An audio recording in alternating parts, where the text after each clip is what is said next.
All right. So we were rudely interrupted last time. I've decided to reconfigure the camera a little bit so we can actually see what I'm doing a little bit. Just a little bit, not a lot of it. I wouldn't want you guys to see everything, but a little bit. So, speaking of which, that ink I threw down earlier while I was goofing around.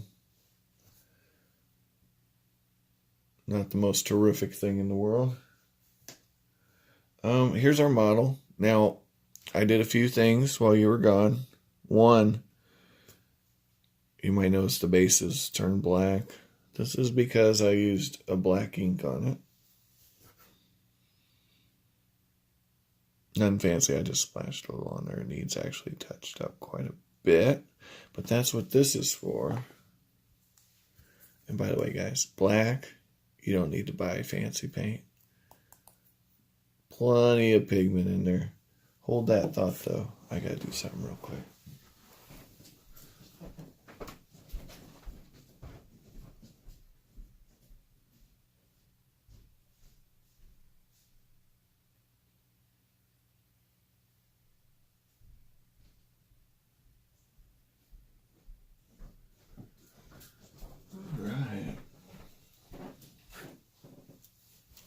So I'm figuring out this tripod thing.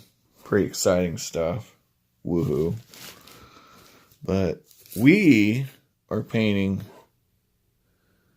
our little friend here, the fire bat, as you may recall. And I have decided that the bat itself needs to be painted separately. But the point of this, really, the reason Mox wanted me to paint this was so he could see how to do translucent effects. I went ahead and so your center, you are going to want more yellow, right? And you're going to work your way out with the darker colors, okay? So to that effect, you'll get a really nice variance in your fire. I mean, look, personally, if you want it to look like fire, prime it, paint it. Okay? Prime it, paint it. But if you want it to be see-through fire, do it like this. So this little paint here, this is our red tone ink from Army Painter. I've shaken it up plenty. I looked at it. It's more of a purple, really, when you look at it. Would you just look at it? But it's going to do real nice if we hit around the wings with it. Here. Maybe the high points. Think the opposite of what you would do if you were highlighting. Right? So you're going to hit the high points with it. Like that. Okay. It's going to give your fire a little depth that it wouldn't have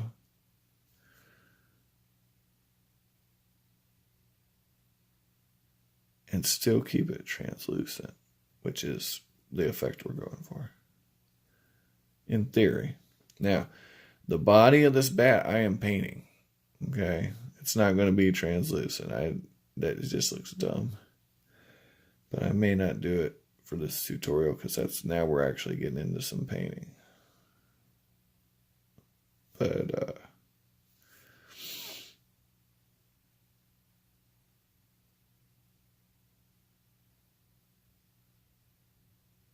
and you want to concentrate towards the outside of the model. So because the closer to the core, the more yellow we want. And we're going to rectify that with a dry brush.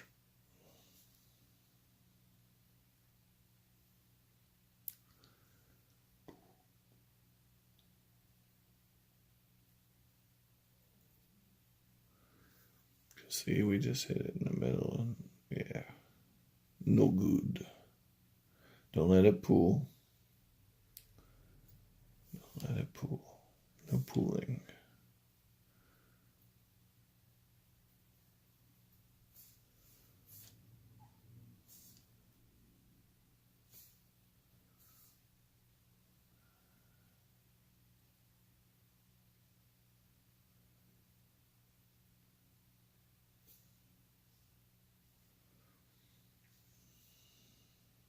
And since I'm painting the bat anyway, let's just hit that bat. At least pick it out. Yeah, I don't even really like that. But I know you guys can't even see what I'm doing, can you? All right. Well, anyway, we'll let that dry a little bit. And in the meantime, we can hit that base with some of this Craft Smart. You can get this at Walmart, 50 cents, guys. Black. Now me, I just take the cap off.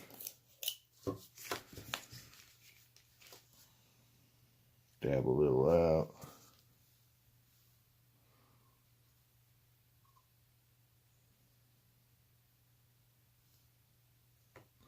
Get a little water.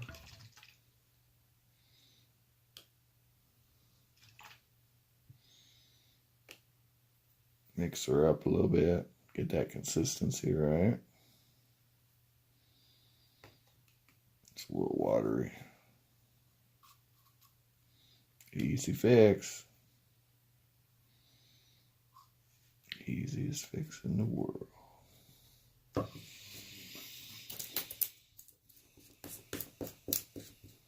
Alright.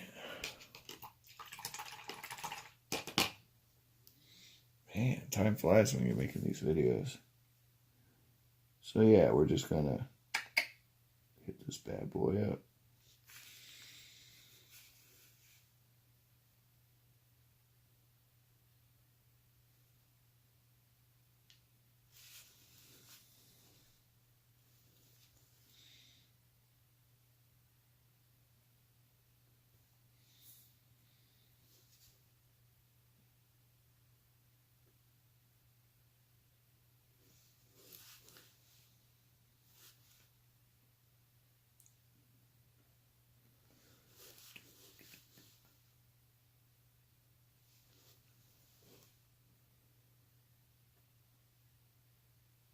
Now we're going to go up from this lovely black to, of course, whatever recipe of stone you like.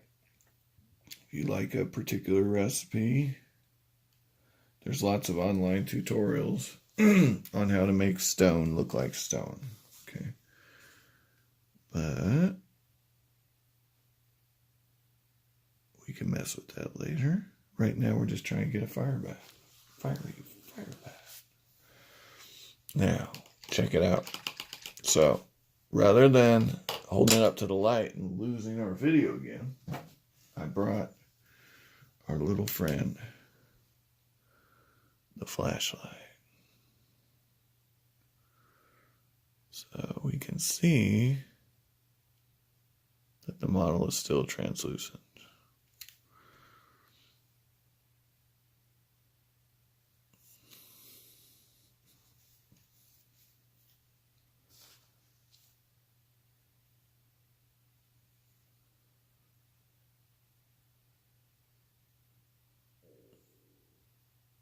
Right, very translucent. Lots of translucence. Okay. And if you felt creative, you could probably put an LED in here. Somehow incorporate it. You'd probably have to do some drilling. That's one thing these sort of models are good for. The translucent models. Anyway. What else was I going to do? I had an idea. Oh, yes. So I'm going to use these two colors to paint the bat. Army Painter's Crusted Sword and Reaper's Sunburn Flash. I'm going to mix them together about 50-50. But I got to wait for that to dry. Tell you what, if I feel like doing a part 3, that's what we'll do. But as far as the translucent fire effect, there it is, folks. Easy peasy, lemon squeezy. It's not rocket science.